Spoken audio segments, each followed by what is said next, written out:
হরে কৃষ্ণ। আজ আমরা মহাভারতের সত্যবতী সম্পর্কে জানব। সত্যবতী মহাভারতে কে ছিলেন?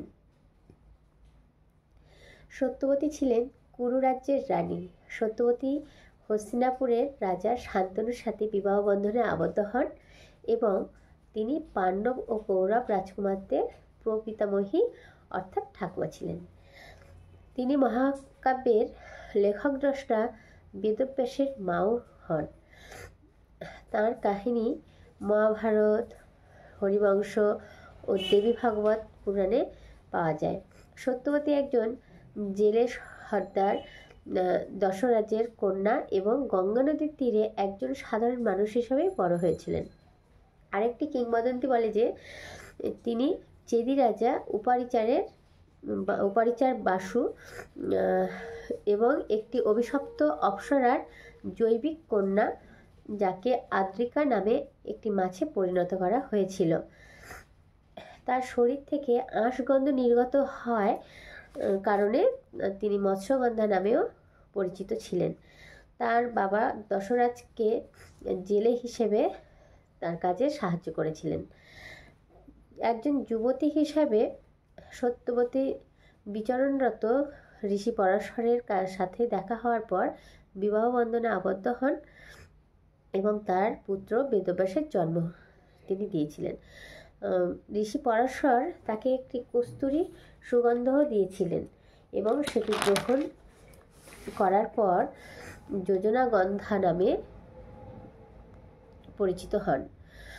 যোজনাগন্ধা নাম এই জন্যই হয়েছিল কারণ তার যে সুবাস, সেই সুবাস একটি যোজন পর্যন্ত ছড়িয়ে যেত, সেই জন্য যোজনাগন্ধা নামেও পরিচিত হন এবং সুগন্ধি হওয়ার জন্য তাকে গন্ধবতী নামেও অভিহিত করা হয়।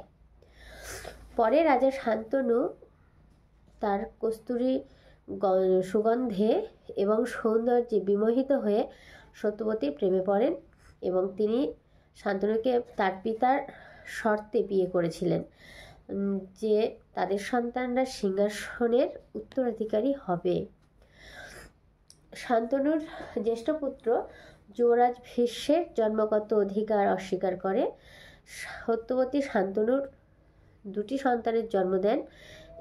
একজনের নাম চিত্রাঙ্গদ এবং অন্যজনের নাম বিচিত্রবীর্য। শান্তনুর মৃত্যুর পর সত্যবতী এবং তার পুত্ররা ভীষ্মের সাহায্যে রাজ্য শাসন করছিলেন। চিত্রাঙ্গদ বিবাহের পূর্বেই মৃত্যুবরণ করেন এবং বিচিত্রবীর্য নিঃসন্তান থাকা অবস্থায় মৃত্যুবরণ করেছিলেন। তবুও তিনি তার জ্যেষ্ঠ পুত্র বেদব্যাসকে নিয়োগের মাধ্যমে বিচিত্রবীর্যের দুই বিধবা স্ত্রী অম্বিকা এবং অম্বালিকা সন্তানের পিতা করার ব্যবস্থা করেছিলেন। অম্বিকার পুত্র ধৃতরাষ্ট্র এবং অম্বালিকার পুত্র পাণ্ডু যথাক্রমে কৌরব ও পাণ্ডবদের পিতা হয়েছিলেন। পাণ্ডুর মৃত্যুর পর সত্যবতী তপস্যার জন্য বনে যান এবং সেখানেই তিনি পরলোক গমন করেন। আমার প্রচণ্ড ঠান্ডা লেগে গেছে, যার জন্য কথাগুলো বলতে একটু অসুবিধা হচ্ছে, তো সব কিছু আপনারা একটু মানিয়ে নেবেন।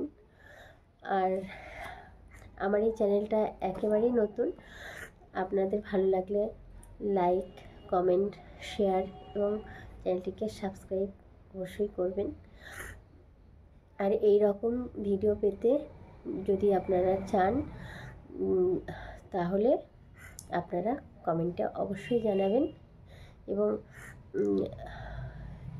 কীরকম ভিডিও পেতে চান সেগুলো আমাকে অবশ্যই জানাবেন, আমি চেষ্টা করব। হরে কৃষ্ণ।